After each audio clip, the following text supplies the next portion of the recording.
Oui, alors moi je suis Christine Urbas. Merci de venir faire cette interview dans mon local. Je suis dans ce local depuis le 1er septembre 2022. En fait, j'ai voulu ce local parce que je développais aussi l'association Femmes des Territoires Hauts-de-Vosges et je me disais que voilà, faire des réunions dans ma cuisine, ça commençait à coincer un peu. Et puis le nombre de femmes augmentant, je me suis dit un local, ce serait vraiment bien. Et ça faisait plusieurs mois que j'attendais de pouvoir accéder au local idéal, on va dire. Et ce local s'est libéré grâce à un chef d'entreprise que je connais. Et on a fait un petit mois de travaux. J'ai convoqué en gros les bras de mon mari pour m'aider à faire les travaux parce qu'il y avait quand même un petit peu à faire. Et on a ouvert ici le 1er septembre. Donc c'est vraiment un espace partagé dédié aux entrepreneurs et pas qu'aux entrepreneuses, évidemment, c'est ouvert à tous, mais aussi aux associations qui ont besoin de se réunir parce que, étant aussi très investie dans l'associatif, je sais à quel point c'est difficile de trouver des locaux.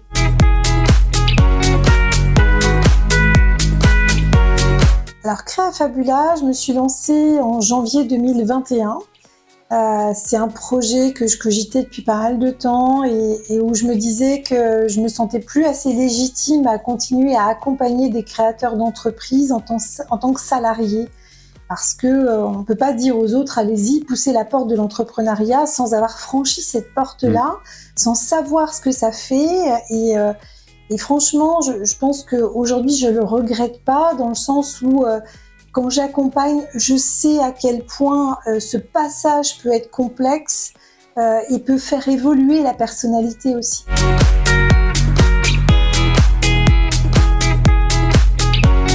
Alors, Créa Fabula, le premier service, c'est vraiment l'accompagnement à la création d'entreprise. J'arrive, j'ai une idée, j'ai un projet, j'ai besoin d'échanger, j'ai besoin de savoir où peut m'emmener cette idée ou ce projet.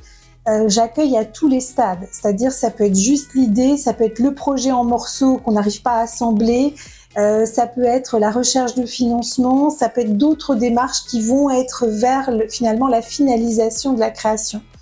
Et ce que j'aime beaucoup avec les créateurs, c'est vraiment travailler le projet, puisque je travaille avec une méthode qui est la systémie, et leur permettre vraiment de trouver leur place d'entrepreneur. Ça, c'est vraiment important.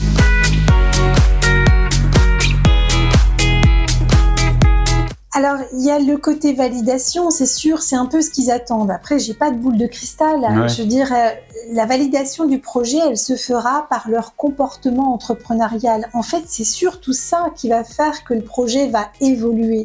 Quel comportement ils vont adopter. S'ils restent passifs par rapport à leur idée ou à leur projet, ça sera pas bon. C'est-à-dire que on peut pas être passif, on peut pas être comme un...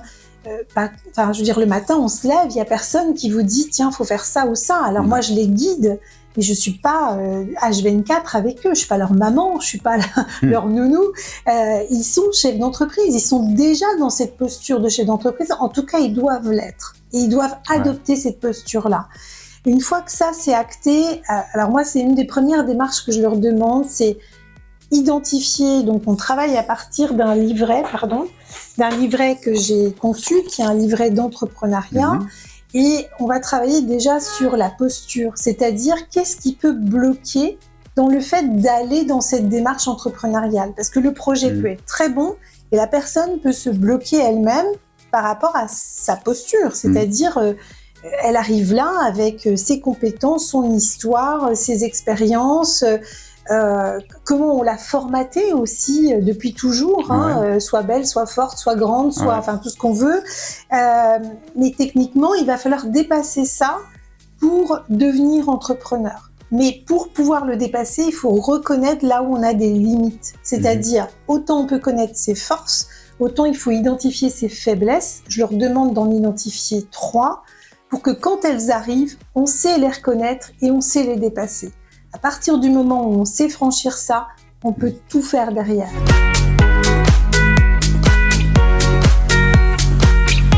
Ça va dépendre des projets. J'ai des accompagnements qui ont duré 1 an, parce qu'on est parti de très très loin, mais on a abouti. C'est ça qui est formidable.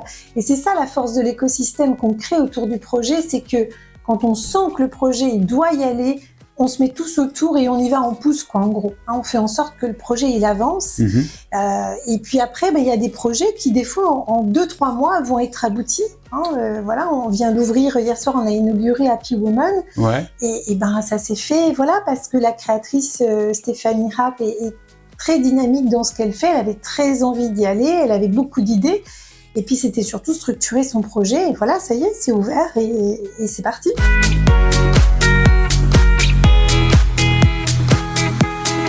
Tout public. J'ai pas de limite là-dessus. Je reçois aussi des chefs d'entreprise qui rencontrent des difficultés parce qu'ils arrivent à un moment de leur croissance ou de leur histoire d'entrepreneur où il y a des difficultés. Donc, c'est des moments un peu compliqués de leur vie d'entrepreneuriat où ils ont besoin d'échanger parce qu'ils sont à des carrefours où ils savent pas trop quelle route prendre.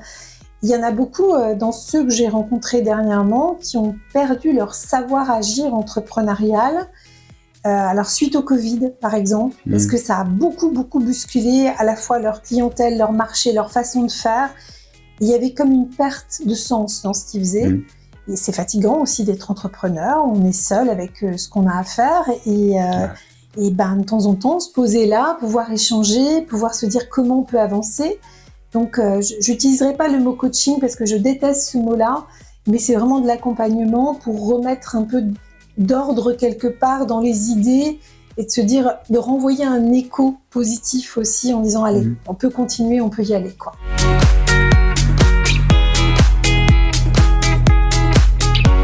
La reprise, c'est une démarche qui est différente parce qu'il faut analyser l'entreprise à reprendre et c'est souvent plusieurs analyses qui vont amener à la bonne reprise. C'est pas en une fois, c'est rarement en une fois. D'accord. Après, dans tout ce qui est micro-entreprise, moi, je le considère comme une entreprise. C'est pas une taille d'entreprise. À partir du moment où on part du principe que c'est l'état d'esprit de l'entrepreneur qui fera le développement, on développe d'abord une activité. La micro-entreprise deviendra un support juridique. Point. Je veux dire, ce n'est que ça. Mais partons d'abord du principe qu'on va développer une activité, on en fera une entreprise. Mais peut-être qu'on était parti dans l'idée de faire une micro, et parce qu'on a travaillé ce développement d'activité, le statut sera différent. Là, j'ai le cas en ce moment avec un créateur qui, dans sa tête, c'était micro, et on va arriver à une SASU. Donc, parce que finalement, cet état d'esprit ayant évolué par l'activité, on se rend compte qu'on va passer à autre chose. Et c'est accepté.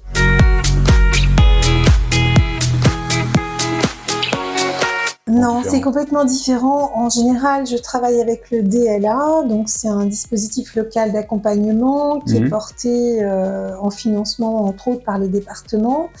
Là, on va travailler sur un sujet, une mission avec une association. Ça peut durer 2 mois, 3 mois, 4 mois. Et on va faire évoluer un sujet dans l'association. Ça peut être un projet associatif, ça peut être une nouvelle activité, ça peut être un problème d'organisation. Mais on va travailler un sujet, alors un sujet de financement aussi, souvent ça revient malheureusement dans les associations, c'est souvent le nerf de la guerre dans ce qu'on cherche. Mais c'est aussi toujours le même principe, repartons de l'activité. Qu'est-ce qui va faire évoluer l'activité ?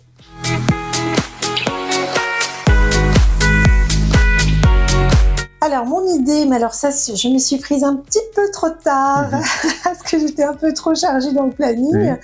Et mon idée, c'était de profiter du temps de l'été, en tout cas là sur juillet. Donc là, j'aurai sans doute un stage sur la deuxième partie, les dates, c'est 15, 16, 17 de mémoire.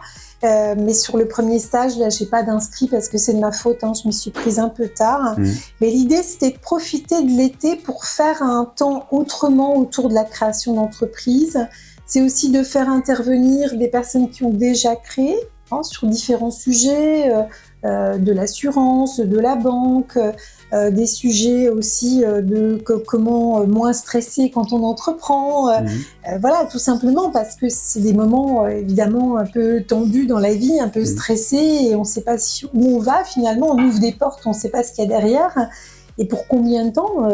Voilà, on va traverser ça, mais pour combien de temps ? Mais toute expérience est bonne, et ces stages-là, ça permettrait de dire, allez, en 3 jours, je fais le tour du projet je fais le tour de ce que j'ai besoin de construire et aussi je profite un peu de l'expérience et de ce qui va m'être communiqué.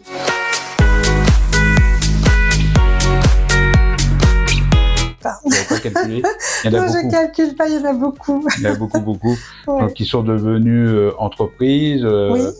Il y en a une qui est une entreprise, je crois, c'est Amélie, Amélie, oui. hypnose, Oui. qui fait de la fabrique d'Amélie aussi. Amélie, elle est venue vers moi par Femmes des Territoires. J'ai pas eu d'accompagnement, mais alors dans les accompagnements, je compte pas parce que j'en ai beaucoup. J'accompagne aussi des créateurs dans le domaine du tourisme parce que aujourd'hui, développer du tourisme dans les Vosges, c'est vraiment de l'entrepreneuriat. On a de la subvention à aller chercher, c'est des gros montants de financement. Donc on fait des très beaux gîtes, on cherche vraiment le top pour valoriser notre tourisme. Mais aussi, c'est beaucoup de montage de dossiers et ça, ils sont pas forcément prêts, donc je les accompagne dans ces démarches-là.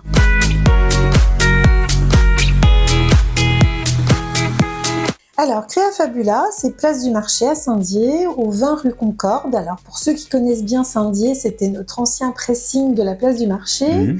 Et puis, c'est assez simple puisque je suis vraiment à l'angle de la place et en face de l'entrée du parking. Donc, on me retrouve facilement.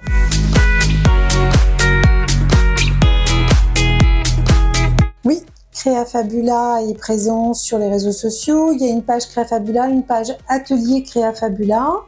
Et puis, bien entendu, le site internet créafabula.fr où on peut retrouver toutes les infos. Et surtout, il y a mon téléphone, que tout le monde connaît bien mon numéro.